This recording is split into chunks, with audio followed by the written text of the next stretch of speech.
Hi everyone, I'm Ram.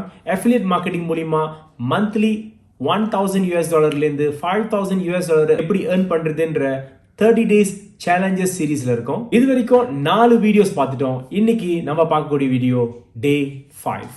இந்த வீடியோஸ்ல selection of niche, எப்படி ஒரு நீஷை செலக்ட் பண்றதுன்றத டீட்டெயிலாக பார்க்க போறோம். வீடியோக்கு போறதுக்கு முன்னாடி சேனலை சப்ஸ்கிரைப் பண்ணாதவங்க சப்ஸ்கிரைப் பண்ணிடுங்க. அப்படியே அந்த பெல் ஐக்கனை கொஞ்சம் கிளிக் பண்ணிடுங்க. அப்பதான் நான் போடுற ஒவ்வொரு வீடியோஸும் உங்களுக்கு நோட்டிஃபிகேஷன் கிடைக்கும். இப்போ வீடியோக்கு போலாங்களா?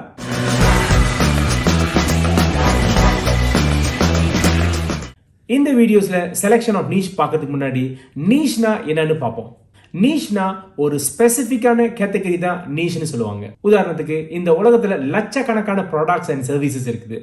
அதுல உங்களுக்கு பிடிச்ச கேட்டகரி எது, அதுதான் நீஷ்னு சொல்லுவாங்க. உங்களுக்கு பிடிச்சது ஃபேஷனா இருக்கலாம், இல்லது பேட்ஸா இருக்கலாம், இல்ல பேபிஸ் பத்தி இருக்கலாம், இல்ல குக்கிங்ஸ் பத்தி இருக்கலாம், இல்ல ஆட்டோமொபைல் பத்தி இருக்கலாம், இல்ல கேட்ஜெட்ஸ் பத்தி இருக்கலாம். இப்படி விதவிதமான கேட்டகரிஸ் தான் நீஷ்னு சொல்லுவோம்.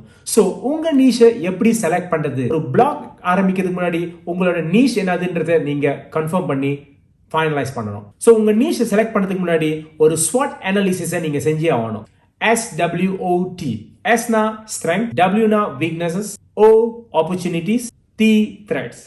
இந்த 4 விஷயத்தை நீங்க அனலைஸ் பண்ணணும். ஃபர்ஸ்ட் S ஸ்ட்ரெங்த் பத்தி பார்ப்போம். உதாரணத்துக்கு ஒரு நீஷை நீங்க செலக்ட் பண்ண பிறகு அதுல உள்ள ஸ்ட்ரெங்த், அதாவது உங்கள்கிட்ட உள்ள ஸ்ட்ரெங்த் எதெல்லாம் பாசிட்டிவோ அதை பத்திலாம் நீங்க எழுதுங்க. உதாரணத்துக்கு ஒரு பேட்ஸ் அல்லது ஒரு டாக் ட்ரைனிங்ன்ற ஒரு நீஷை நீங்க செலக்ட் பண்ணீங்கன்னா உங்களுக்கு அந்த டாக் ட்ரைனிங்ல என்னென்ன விஷயம்லாம் உங்களுக்கு தெரியும், அதை எப்படி டேக் கேர் பண்றது, அந்த ட்ரைனிங் பண்றது, இதெல்லாம் உங்களுக்கு தெரியும்னு சொன்னாக்கா இதெல்லாம் ஒரு பிளஸ் பாயிண்ட். இதெல்லாம் உங்களோட ஸ்ட்ரெங்த்ன்ற ஒரு லிஸ்ட்ல வரும். ஃபர்ஸ்ட் உங்களோட இன்ட்ரெஸ்ட் பாருங்க, எது உங்களுக்கு ரொம்ப பிடிக்கும், அதுல உள்ள ஸ்ட்ரெங்த் எல்லாம் பாயிண்ட் ஃபார்ம் பண்ணி எழுதிருங்க.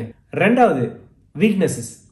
இப்ப அந்த நீஷை செலக்ட் பண்ணா இதுல என்ன உங்களுக்கு உண்டான வீக்னஸ், இது எனக்கு தெரியாது, இந்த விஷயம் எனக்கு தெரியாது, இது எனக்கு கொஞ்சம் கஷ்டம் அப்படின்ற எந்த விஷயம் உங்களுக்கு வீக்னஸா இருக்கும்ன்றத அனலைஸ் பண்ணுங்க.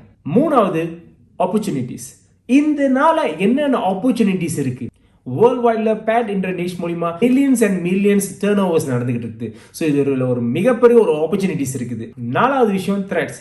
உதாரணத்துக்கு இந்த அஃபிலியேட் மார்க்கெட்டர்ஸோட நீங்க டை அப் வைக்கும்போது அந்த அஃபிலியேட் மார்க்கெட்டர்ஸ் உங்களுக்கு அப்ரூவல் கொடுப்பாங்களா, அஃபிலியேட்டரா ஜாயின் பண்றதுக்கு டை அப் பண்றதுக்கு உங்களுக்கு அப்ரூவ் கொடுப்பாங்களா, இதெல்லாம் நீங்க அனலைஸ் பண்றது தான் த்ரெட்ஸ். இப்படி எல்லாம் அனலைஸ் பண்ணிட்டு ஸ்ட்ரெங்த்தோட பெர்சன்டேஜ் வெரி ஹை லெவல் இருந்துச்சுன்னா கண்டிப்பா அதுதான் உங்களோட நிஷ். ஸோ அதை நீங்க செலக்ட் பண்ணிட்டு நீங்க பிளாக் கண்டென்ட் கிரியேட் பண்ணிட்டு கூகுள்ல ரேங்கிங் பண்ணி இண்டெக்ஸ் பண்ணிட்டு நீங்க $1000 earn பண்ண ஸ்டார்ட் பண்ணிக்கிட்டே இருக்கலாம். ஸோ முதல்ல உங்களுக்கு இன்ட்ரெஸ்டான விஷயத்தை எடுங்க.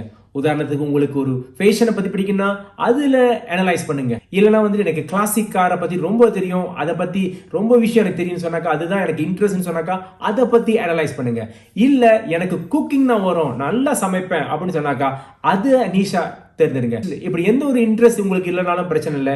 எந்த நீஷை ஹை பொட்டன்ஷியல் இருக்குன்னு நினைக்கிறீங்களோ அதை கொஞ்சம் ஸ்டடி பண்ணுங்க. விதின் ஃபியூ டேஸ் லேர்ன் பண்ணிட்டு நீங்களும் உங்க பிளாக்கை ஸ்டார்ட் பண்ண ஆரம்பிச்சிடலாம். இந்த வீடியோல நான் நீஷ்னா என்னது, எப்படி நீஷை நீங்க செலக்ட் பண்றதுன்றத டீட்டெயிலா சொன்னேன். அடுத்தடுத்த வீடியோஸ்ல டீட்டெயிலா இந்த 30 days challenges பார்ப்போம். இந்த 30 days காசை நான் உங்களுக்கு ஃப்ரீயா செஞ்சு கொடுத்துட்டு இருக்கேன். ஸோ நீங்க பண்ண வேண்டியதுலாம் ஒண்ணு தான், என்னோட சேனலை சப்ஸ்கிரைப் பண்ணிடுங்க. அப்படியே அந்த பெல் ஐக்கனும் கொஞ்சம் கிளிக் பண்ணிடுங்க. அடுத்தடுத்த வீடியோல பார்ப்போம். அது வரைக்கும் பாய்.